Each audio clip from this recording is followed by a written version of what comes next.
Hi, my name is Tyrus Cabrera. I'm the service center manager for Nixon, and we're going to talk about how to size your brand new Nixon watch. So first we'll take the watch out of the box, try it on to see if we need to pull out a link or add in a link. That's a little too tight for me, so I'm going to go ahead and add on a link. The links will be featured inside the box. There's a little pull tab right here, so if you give that a pull, the whole case will pull out. And then right underneath, you'll find a pack of links. And they come in sets of either 1 to 3, depending on which model watch you receive. This watch came with 3 links, but I only want to add in 1. So I'm going to start the process by just tapping this apart into 1 link.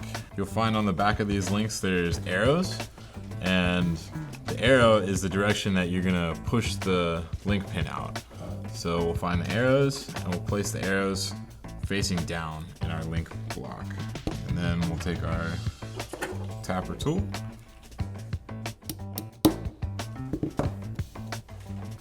Alright, so we'll push that link pin out.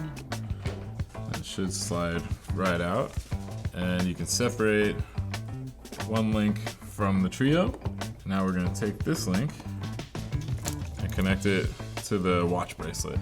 So we'll open up the clasp, and we'll repeat the same process. You'll find there's sizing links on the bracelet that have the same arrows that are featured on the links, and we will tap out one of those links.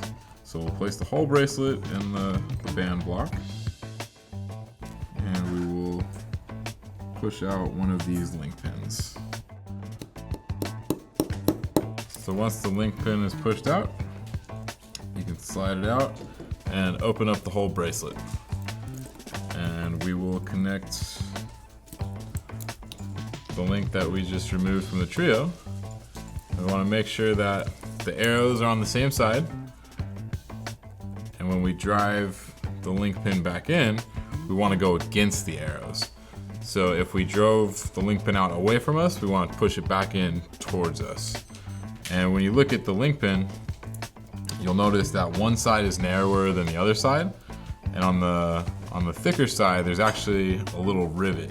So that's going to be the side that you drive in. So we'll start it by hand here.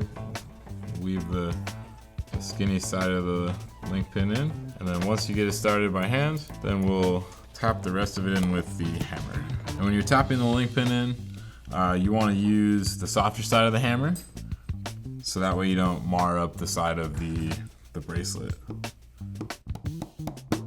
So we'll drive that in until it's flush, and then once it's flush, we want to make sure it doesn't go anywhere, so we'll give it an additional tap with the link pin tool. So we'll just line that up on there. Not too hard because you don't want to drive it out the other side of the band, but you just want to make sure it's nice and secure in the band and it doesn't slip out of there. So now that we've added one of the link pins in, we'll add the second link pin in, which will reconnect the bracelet all together here. And then we'll just repeat that same process. Tap it in with the soft side of the hammer.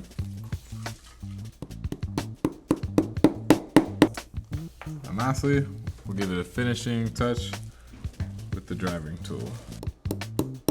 Now, if you just want to inspect the band, run your fingers down it, make sure that the link pins are flush and they're not sticking out of the band, and we will try on the band and see how it fits.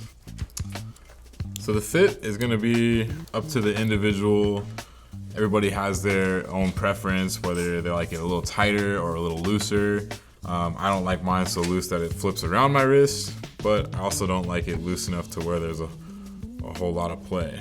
If you do find that you need any additional links or advice to how to size your particular watch, feel free to contact our customer service team.